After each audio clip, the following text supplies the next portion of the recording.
Hey guys, wanna know how to install Filmora in PC?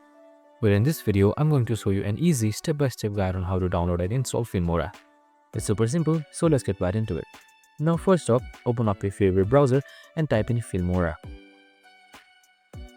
And once you've done that, simply click on the first link.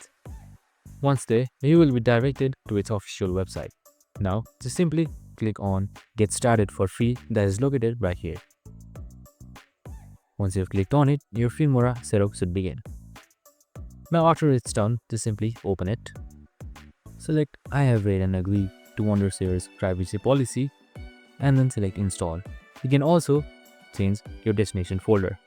Now once you've done it, just simply click install and your Filmora should begin downloading. Once you're done, your Filmora should be installed and just simply click on start now.